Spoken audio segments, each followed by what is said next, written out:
Hindi lubos makapaniwala ang netizens sa video kumakalat ngayon sa social media kung saan makikita kung paano tratuhin ng aktor na si Daniel Padilla ang fans na nagpa-picture kasama siya dahil hindi daw iyon ang Daniel Padilla na alam ng marami.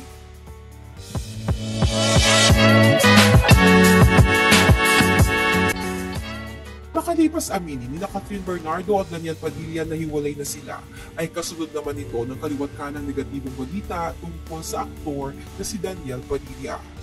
Ngayon ay kumakalat ang isang video kung saan makikita si Daniel na sa ulo pinaghahawakan ang mga babaeng fans para ilapit sa kanya at makapagpa-selfie ang mga ito. Ayon sa mga komento, parang aso naman ata kung hawakan ni Daniel ang mga fans na ito na bilang babae ay dapat umanong bigyan ng paggalang at respeto kahit matagal na niyang kakilala ang mga ito. May isang lalaking fan ang umalma ng gaya ng naunang dalawang babae ay sa ulo rin siya hinawakan ni Daniel. Pero makikita sa ekspresyon ng aktor na nairita ito lalo na nang mag-request ang naturang fan na mag-finger heart silang dalawa. Sa ines ay sumimangot si Daniel habang nanlilisik ang mga mata at sabay na hinampas ang kamay ng naturang fan.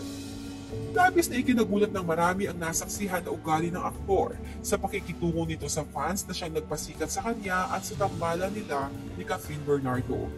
Hindi raw kasi ito ang Daniel Padilla na nabalitang marespeto at mapagmahal sa kanilang mga tagahanga. Gayunpaman ay walang nakakaalam kung ano ang pinagmulan ng init ng ulo ni Daniel sa kanila at kung bakit ganun na lamang ang naging pagtrato nito sa naturang mga fans. Matatanda ang ilang beses nang napatunayan ng fans ni Daniel Padilla ang tunay niya ugali pagdating sa kanila na kapag may fan na hindi na pagbibigyan ng marshals na makapagpa-picture sa kanya, ay siya mismo ang nag-uutos na palapitin ang mga ito para mag-sign ng autograph at magpa-picture kasama nila. Komento ng fans ni Daniel, pinakaayaw niya yung nalapit na ang fan sa kanya tapos papaalisin ng mga guard.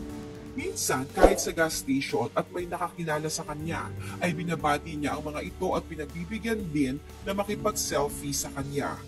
May pagkakataon ring nabangga si Daniel ng tricycle noon, pero sa halip na magalit ay ang aktor pa ang nag-alala para sa safety ng driver at hindi ito nakitaan ng pagkainis sa gasgas na dulot ng pagkakabangga sa mamahalin niyang sasakyan. Na-capture din noon mula sa camera ng audience nang minsang ibaba ng marshal ang isang fan ng Kathniel mula sa stage.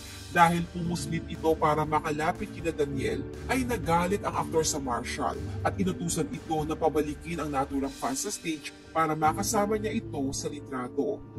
Ilan lamang ito sa mga na-witness ng netizens kung paano bigyan ng halaga ni Daniel ang mga supporters nila ni Catherine. Narito naman ang ilan sa naging reaksyon ng netizens. Minsan kasi nakakainis din ang mga fans. Wala silang pakialam sa privacy ng mga artista. Yung ibang artista nagmamakaawa na sa mga fans nila na wag na silang sundan. Pero sumusunod pa rin yung mga fans nila. Grabe, nakakaawa naman mga fans. Gising, mga fans. Yan ba idol nyo? Wala man lang respeto sa inyo? Heist.